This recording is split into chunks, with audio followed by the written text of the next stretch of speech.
Rengse para mitra dongeng bagian ke-24. Ayeuna Mang Jaya bade neraskeun bagian ke-25.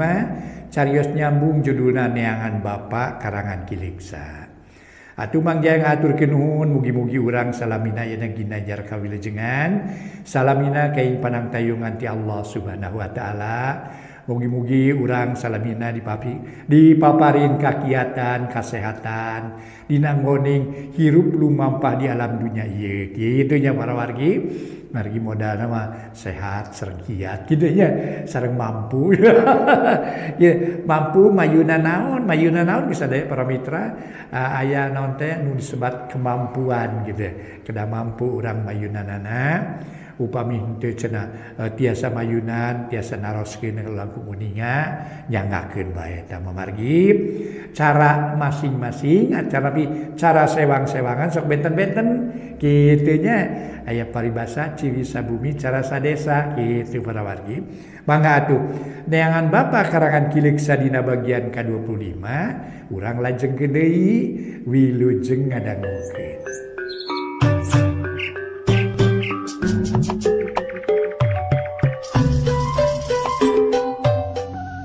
Para mitra kaum dangu, wilujeng tepang dangu sareng acara matuh dongeng enteng.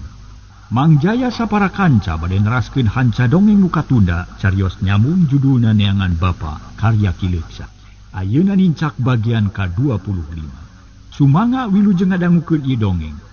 Kumaha terasna alpukahna Madsori sareng para kancana nu katelah Majid maksad sareng tujuan bade ngagugat tanah ka Haji Marnadi.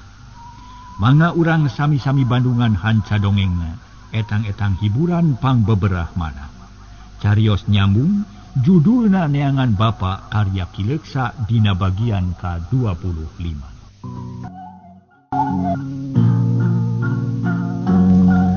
Barang harita Haji Marnadi panjang lebar ngobrolkeun perkara tanah atuh Majid harita teh ngareret ka Madsori. Madsori tuluy nyarita, "Kieu ieu mah Ki Haji, da geus yakin moal mayar?" Moal gagabah ngabijilkeun bana kuring mah. Sababana teh titipan ti Allah. Nu aya dina dampaleungeun kuring kudu digunakeun kana jalan nu bener jeung lempeng. Najannya ge kudu mere maweh ka sasama ari carana kieu make heulaan da aya bebeneran. Heuh ari keugeuh mah. Yuk rek ira musyawarah deui. Minta tempo we nepi ka cageurna barudak. Lantaran ayeuna mah kuring teh keur riweuh keneh. Kahiji riweuh ku urusan usaha lantaran keur meunang kasulitan. Kaduana riweuh ku nu gering, katiluna asa capek keneh can reureuh ieu teh. Nya jeraha kira-kirana. Naon teuing nu gering teh can bisa ditangtukeun. Muga-muga we sing tareh calageur kaluman gareuring wae teh. Madsori ngahulang mikir. Nah gugu atawa ulah tadi nama hoream rek ngariung deui datang tu acarana acak-acakan. Mun kudu badami jeung kumaha. Kumaha jang? Mamang we lah pokona mah sawa kuring karawat deui. Kapaksa kudu nurut heula kana kahayang Ki Haji. Urang kudu badami sakali deui. Ngantang tu kudu aya pangukuran sakali deui. Prabe lah mang centang tu beres paling ge beki pabeulit we lantaran sawah geus sabaraha kali pindah tangan. Jadi kumaha tuh? Madsori bereskeun ayeuna. Moal beres ayeuna. Kuring moal gagabah dina hal ieu. Kudu puguh aturanana naon-naon oge. Besok moal karep sorangan. Haji Marnadi rikat nempas. Nya kajeun dua kitu mah Majid baeud katarahuntuna kekerot. Sirining teu panuju kana jawaban ti Haji Marnadi nepi ka tuan, tapi teu wani ngadesek kapaksa nurut. Geus sakitu mah Madsori amitan ju turun. Leos ini dituturkeun ku Madsori, hapunten ku Majid. Haji Marnadi ngahulang miraga meneng, susah taya papadana. Urusan buldani can rengse ayeuna geus jebul nu kieu sarua matak bingungna. Aneh. Ieu teh di mana datang haseupna make jeung pahibut ngan merenta duit. Minta tanah teu ari-ari. Na dianggap banda naon waya di aing teh da ceuk rarasaan maunggah mangsa ngaluarkeun zakat. Teu aya bana nu teu dijakatan tapi naha kieu wae geuning. Ya Allah mugi Gusti nang tayungan ka diri abdi. Kitu gerentesna Haji Marnadi. Nu keur remejehna dipuragaan ku kasusah, ngagugulung kabingung mikiran kasedih, harita teh panon poe geus suruh. Nyi Sainah keur nguprak di pawon molah kendengeun sangu keur salakina. Geus 2 poe pasakanana mubah wae. Haji Marnadi teu pati nafsu kana dahar geus puguh nu gering mah. Sanggeus rengse masak dipajangkeun dina meja. Geus kitu seuleudeut ka hareup nyampeurkeun ka salakina gek diu. Bade tuang ayeuna Kang itu parantos sayaogi. Kekelanan ina akang teh keur susah hate ieu teh. Asa kabina-bina teuing, asa ngabreg ka kasorangan ka susah teh. Cek Haji Marnadi ka pamajikanana. Aya naon deui kitu Kang Haji? Ari basa akang keur eueuh kungsi SMA ka dieu. Aya si Buldani teh ya. Sajabat eta. Teu aya deui ngan saurang anu kapendak ku abdi mah. Nah aya naon kitu Kang meni asara leuwas teuing? Pan biaya Mansori jeung Majid. Teu pupugu ngadon menta sawah 20 bata. Atawa ku duit cenah padahal sawahna mah teu naon-naon. Da geus jadi milik akang meunang meuli. Oh kitu na tuh Mang Mansori bet kitu petak kumaha atuh Kang? Teu dibere da teu puguh ujung puhuna. Jep Nyi Sainah jempe. Tadi mah nyampeurkeun ka salakina terek nanyakeun pesenan teh sugan geus meuli. Ari pek teh bakal keur ningang disusah salakina. Asa heureun kuliah tah heserek po. Tapi da geus kaimpi-impi hayang hayang boga gelang jeung kongkorong meuni geus asa napal dina awakna. Akhirna pok nanya semua asa-asa. Kang Haji abdi teh bade tumaros moal bentuk kitu. Nanyakeun naon ina? Eta Kang pesanan abdi teh tos meser acan. Oh, hampura ina. Akang teh lain teu inget, lain teu lembar mang meulikeun lain tapi meureun ku ina ge kaharti. Akang teh keur meujeuhna suwe ieu teh. Sainjak-injak dengan rugi jeung rugi we. Jol ka imah kalaka kieu, estu katurung katutuh katitih ku kari-kari. Jadi tegasna mah pesanan ina teh can meuli. Lain moal dipangmeulikeun ngan duitna can aya, kamari apa nepi kabalik heula nyokot duit keur nomokan. Nyi Sainah ngahulang. Hanyelu ngadenge jawaban kitu tapi teu bisa magar kumaha. Da heueuh kanyahoan kumanehna usaha salakina teh ningang dirugi. Keur meujeuhna tiis sarta keuna ku sakana keunana kasararea. Nu usaha rugi nu diimah garering ieu sakabeh gara-gara pamake nyicing centring nu dipetakeun ku Nyi Sainah. Sawios atuh ari kitu mah Kang Haji nanging naon atuh nu karanapan ku akang teh na tara-tara ti sasari dugi ka nyanak deui modal ti bumi. Ieu ina akang teh pesen barang ti hiji toke, eta barang teh kirimkeun ka hiji toko. Geus ngalangan tahun-tahun dilana, tapi teuing kumaha harita mah pesenan teh beteu luyu jeung pamenta. Eusina nguciwakeun pisan. Sigana mah nu jahil teh ditoke nu dipesenan barang teh.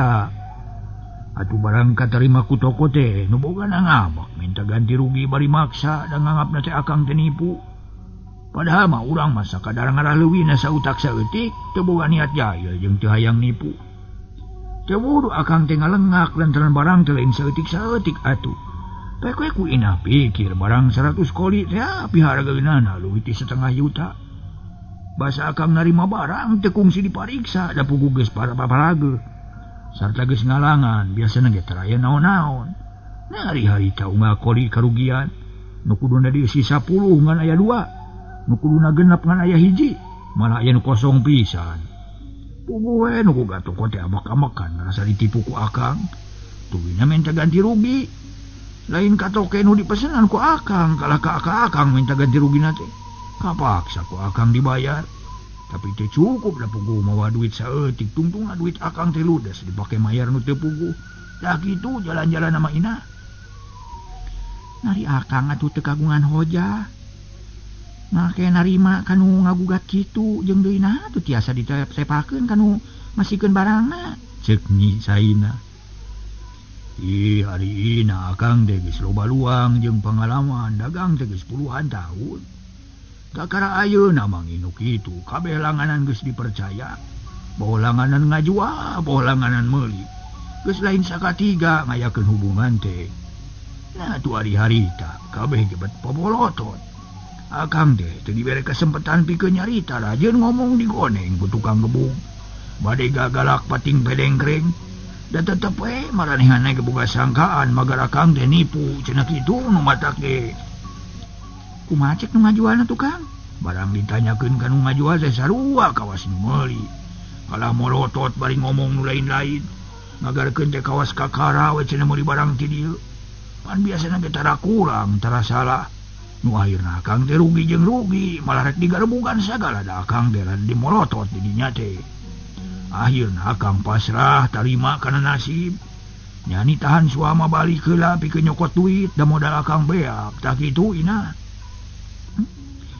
Aya-aya wae nya Kang kumaha tu ayeuna? Nyi Sainah milukeun. Lantaran mun salakina gagal dina usaha, hartina manehna teh bakal milu gagal. Ayeuna mah kieu ina.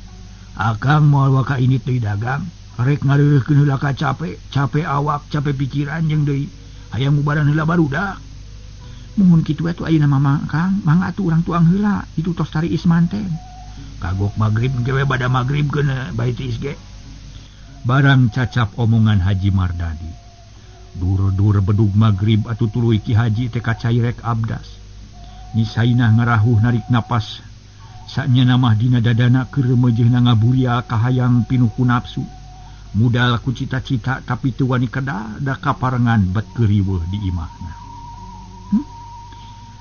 Teu modar-modar acan barudak teh atunya. Nah.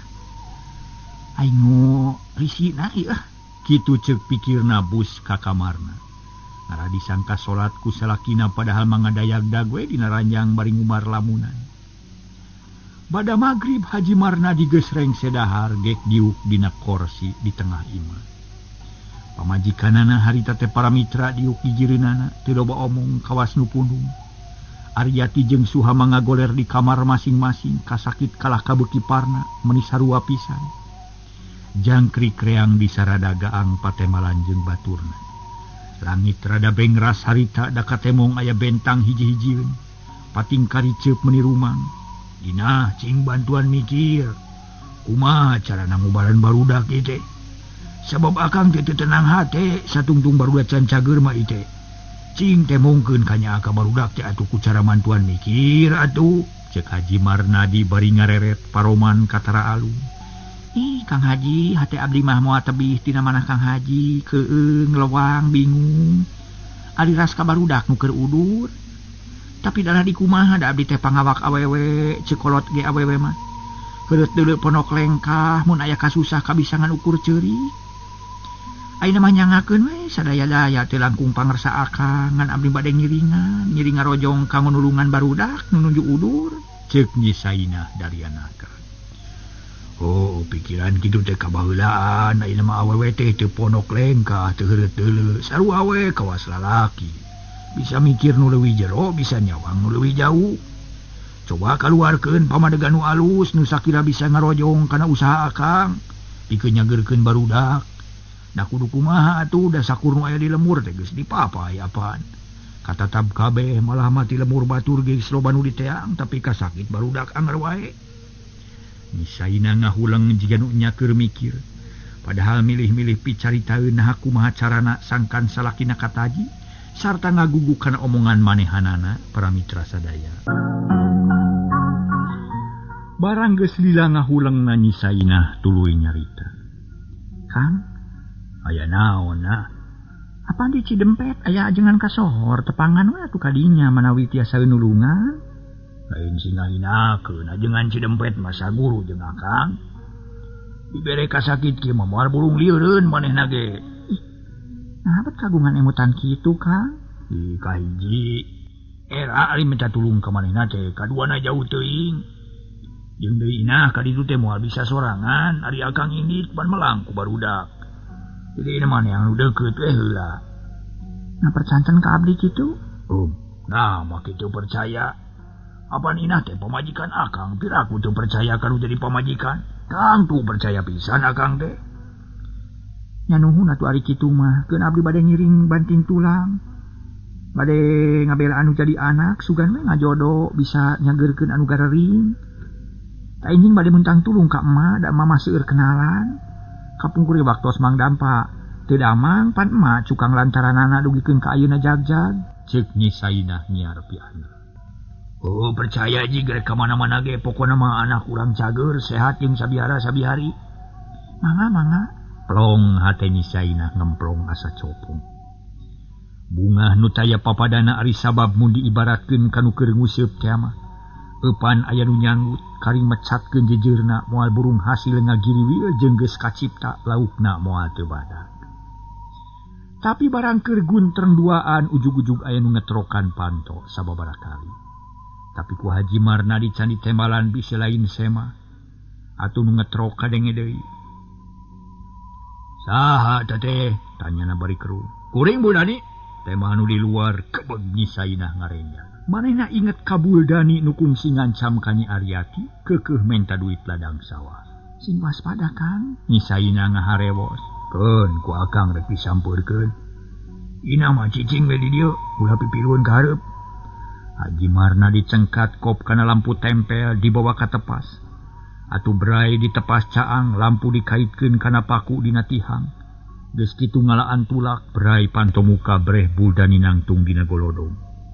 Make baju sing sarua hideung disorenang salung poleng dina cangkeng nyorengreng bedog pasreng. Rek ngaroda Dani. Sanes Pak Haji ngahaja ka dieu aya priyogi. Oh ya apa atuh ka jero diuk di dieu ye. Haji Marnadi niheulaan diuk dituturkeun ku Buldani. Get dina kursi deukeut lawang. Leuwas kuring teh sabab ujug-ujug aya tamu we kalayan teu aya ibarat ti anggana. Aya naon atuh mendatang wayah kieu? Ceuk Haji Marnadi bari mencerong. Nyidikeun beungeut Buldani jeung anu memang kungsi tepung 2 kali tapi sanyana mah can loma pisan jeung Buldani teh. Aduh nuhun. Pokona mah kuring gasik ditampi enggal dipariksa. Ditanya permaksudan, memang kuring teh lain jantung tamu laku, lain lantang tambah seja. Teh samata-mata incah ti imah nu teh mun teu dae nu diseja. Ari nu jadi tujuan teh lian iwati usaha neangan pangupa jiwa, neangan nafkah keur bakal hirup dina hal ieu hapunten nu kasuhun. Bilih ku datangna kuring ka dieu, mata karuntakeun manah Pak Haji. Mata kreuwas, mata kaget, mata kokeun. Teh kudu rewas, da kuring mah teu mau pikareuwas. Nya sote nyoron belum pas ren ieu mah keur batur keung. Malum apan jauh ka lembur kuring teh di Cisurup. Ari di jalan ngaliwatan leuweung mun lemor mah keung sok aya begal. Kitu nu mata teh. Ceuk Ki Buldani tuluy ngagilirkeun perah bedog. Ditarik rada ka hareup nu tadina digigir jadi numpang kana puhu pingping. Dicekel ku leungeun katuhu. Nya kahartikeun bae da kuring teh sieun ku bedog mah. Nah naon atuh maksud jeung tujuan anjeun teh cipok caritakeun. Nah aya urusan naon? Haji Marnadi geus taki-taki. Suku jiga nu tumpang kaki padahal geus siaga. Mun semah minculak suku bakal ngacelepung kana gado musuh. Ari leungeun bakal ngajewang kursi nu kena bakal dibabukeun ka musuh. Kitu angkohan Ki Haji. Ieu Pak Haji. Kapungkur teh ban kungsi badami ngeunaan jual beli sawah nu di Ciorai sanes. Nya tuluy kumaha? Harita Pak Haji janji ka kuring. Mun sawah payu rek mere bati 10%. Tapi di daguan nepi kada ngeut ieu estupleng les we teu beja ti carita. Tadina mah kuring teh percaya ka Pak Haji. Kira ku aya Haji ngabohong. Teu umum mun Haji jalin janji. Teu pantes mun Haji ngabobodo. Tapi dalah di kumaha bukti jadi saksi kenyataan nemongan. Pak Haji buktina tukang nipu mah lulu. Tukang ngabobodo ka jelema buktina ka kuring mana bati teh kajiekeun aja. Pokna teh tuluy namprakeun dampaleungeun kenca. Ari nu katuhu nyekel perah bedog panon mureleng kana beungeut Haji Marnadi. Atuh puguh Ki Haji olohok bengong. Memang geus kadenge ti anakna yen kitu lalakona, tapi ari ngadenge langsung ti jenis nama teu burung reuwas oge. Buldani, ieu teh rek menta, rek jajalu, rek menta sumbangan atawa rek ngagarong. Harna Pak Haji bet ngomong kitu? Teu era onaman mah disebut Haji ngopet, medit, cap jahe, merek hese. Galil janji, Haji mungkir, Haji kikir, Haji pedit. Cek Buldani, cek Buldani. Ulah sok gampang teuing adu ngomong teh. Ulah kena bibir teh diwengkul eta teh tulangan, heug make ungang-ungang ari nyarita teh atuna bet gagabah teh. Ulah loba tanya, loba bacot lah Haji. 100.000 perak geus kabuktikeun, mun teu bukti nyaho sorangan ieu akibatna ieu. Haji Marnadi teu ngomong deui. Kalah molotot bari kekerot teu ngeunah di kitu-kitu mah. Sabab geus jelas Buldani lain rek ngajak badami tapi rek ngagarong ku kakerasan. Haji Bedit, rek mere moal. Boro-boro dina eueuh, nanajan aya ge moal ting dibikeun kanu kitu patut bangsat malulu. Garong bolongkotan, cek Haji Marnadi bari kekeron. Heab hate Buldani ngentam panas sabab ongan pribumi. Tumerapna ka Buldani matak panas kana hate. Ceuli asa disebi teu karasaeun jung nangtung bari ngayunkeun suku rek ngajejek dada Haji Marnadi. Tapi Ki Haji ge sayaga ti tadi kene dampal suku nu jebrag ngan sakilat ditepak hiuk plak kaleong kubrag bujur Buldani nu buleud deningang meja. Borobot curalit peluk Buldani rubuh kana palupuh. Korejat hudang serepet ngalugas bedog. Jung nangtung rek narajang deui ngan orok kaya. Haji Marnadi ti tadi kene geus siap. Ngarawel kursi nu didiukan. Heat kabro dipake ningang sirah Buldani. Aduh. Kelo sia. Buldani mundur bari muringis. Tarang bancu nurekeun kana suku kursi. Modal sia garong. Haji Marnadi ngalengkah bari ngayunkeun peureupna. Hiuk klap Buldani ngelok plos peureub Ki Haji ngahakan angin. Hiuk Buldani malik nyerang make bedog. Ngagurilap katojo ku lampu tempel. Haji Marnadi tegugu. Ngalengkah maju bari nakis pigeurang musuh ku leungeun kenca. Bareng jeung kitu peureupna asup kana dada Buldani nu ngemplong henteu kajaga. Hiuk keduk. Buldani aduh-aduhan sesak napas, pluk bedogna murag. Sabot ngarumpuyuk kitu ditajong carehamna sirah ngabalieur huntu asa caroprok. Buldani aduh-aduhan Haji Marnadi rikat ngajewang taplak meja nu ngalumbuk, dipake ngeurat beuheung Buldani rak. Ampun. Buldani ampun-ampunan beungeutna pias. Panon burial buncelik awak ngadeg-deg bakat kusieun. Ngomong naon sia Buldani? Ampun, ulah dipayan. Taluk. Moal minta duit Pak Haji. Ampun. Nyaan ampun, awas ya mengabobodo. Amun Haji teu percaya. Aku dah, payahan abdi. Mendosa abdi tanggung Pak Haji. Teu sudi najis abri ganti mah kudu nanggung dosa batur. Dosa kami ge can pugu katebus. Mantap sia. Haji Marnadi nyuntrungkeun Buldani cengkang bruk bujurna namru kana palupu. Cedak sirana ngadagor tihang. Aduh, ampun Pak Haji. Buldani maksakeun nangtung ragamang kana panto. Jerut kaburuan jeleng rada jauh cakakak seuri bari nulak cangkeng. Haji belagung si Haji belat. Petinggi aing tarima eleh tapi isuk jaganing pageto daguan sia balitungan ti aing. Rasakeun sia deuleu, rasakeun. Jeleng les dileg-leg ku poekna peuting. Buldani lumpat bari mawah hate nu gudawang. Amak jeung cecep ka Haji Marnadi nu geus nyiksa kamanehanana.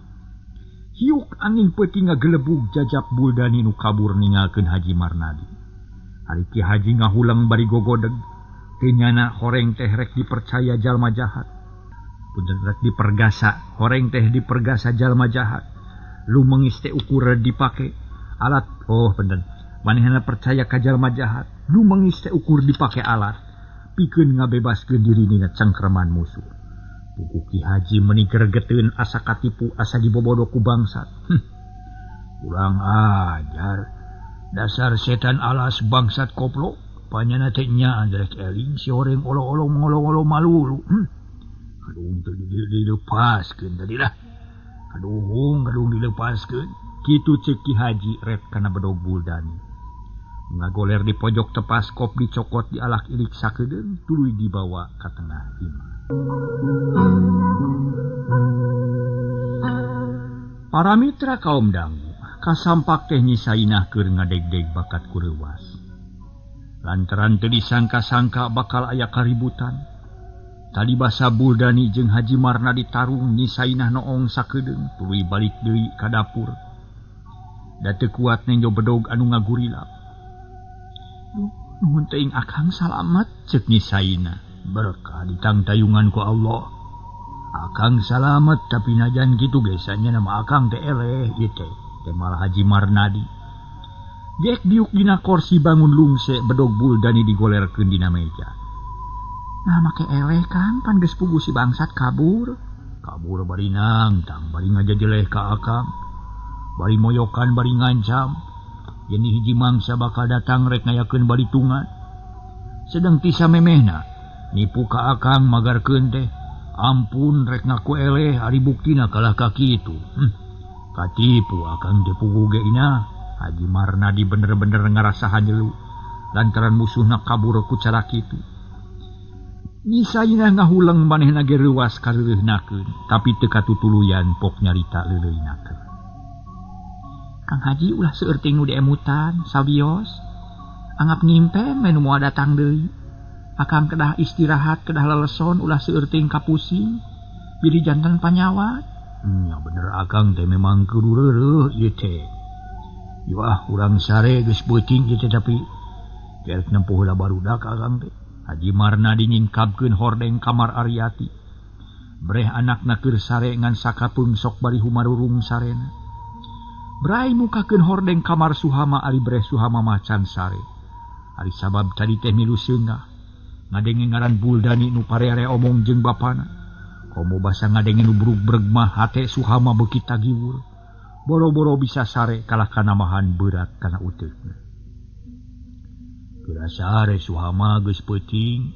Bapak, ka mana si Buldani teh? Suhama kalah kananya.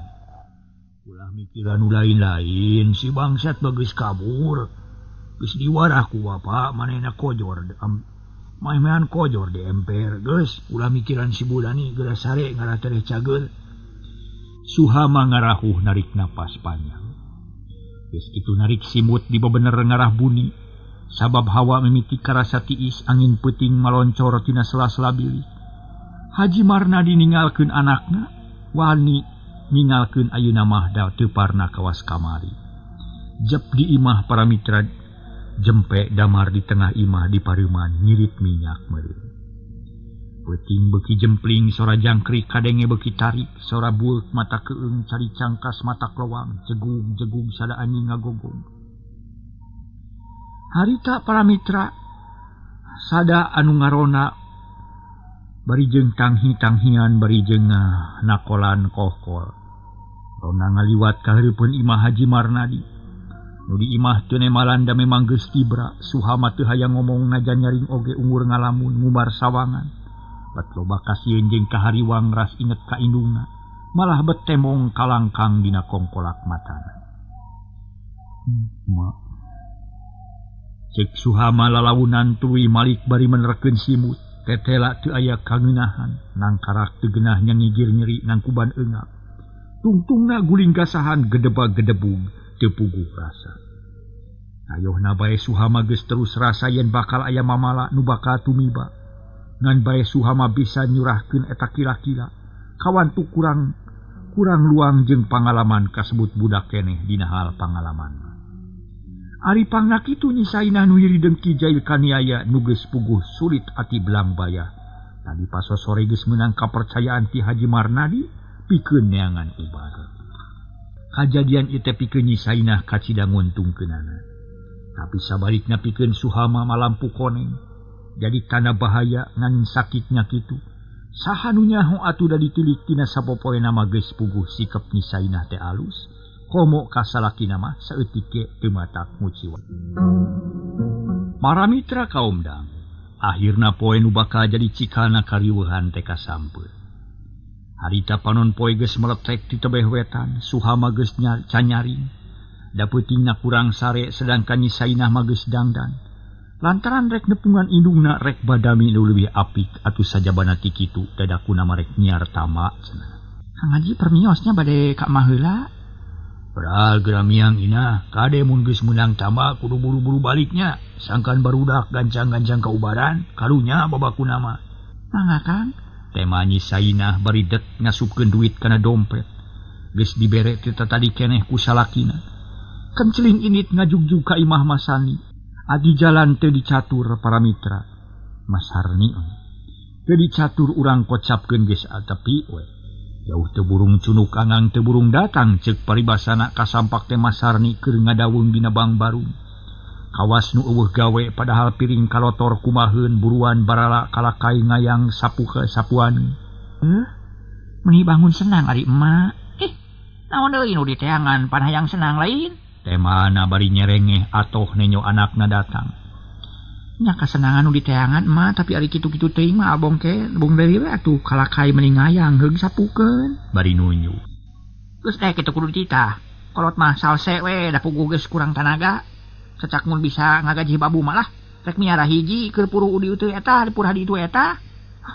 Mama jaga deui ngingu lanyang matu mah geus beunghar. Geus ka dieu mah kuring aya pacaritaeun. Nyisaina ngaharewos tapi harewos bojong. Indungna ngadeuketan teu ngadabung dina bang barung bisi aya kacak-cak bodas. Brek emok digireun anakna panon mencerong ka nyisaina. Aya naon deui geulis pok caritakeun. Cieu mah anak Kang Haji duanana garering diubaran karitu ka dieu anger teu cager. Aki Jahidi dia teu sanggupeun nyebutna teh taluk cenah teh. Hak mah nyaan jampe nini centring mati. Ngananya kal kuring jadi keung lantaran di imah asal wajui beuba pikasieun. Heuh jamak sakitu mah keun bae da moal ngalegleg ka urang eraeun. Masar ni bangun agul pedah manehna nu ngalassarat ti astana. Nya da karasana ku kuring mah. Memang teu matak naon-naon ka urang mah tapi kieu ye mahinya si Aryati jeung si Suhama gering babarengan. Akibatna Kang Haji tara daek usaha cicing we di imah. Magarkeun teh melang ka budak cenah. San cager mah moal bakal ditinggalkeun. Taina kuring teh dipercaya nyiar tama. Nah kudu kasahanya mah nya. Jeung dikudu kumaha atuh benerna da ari ditamaan mah meureun jadi cager. Ceuk nyisaina bangun bingkul. Waktu selesai para mitra. Sanes kirang sono dugi ka dieu bae sapunyere pegat simpai paturai patepang deui mangga wilujeng kantun bae kasadayana permi.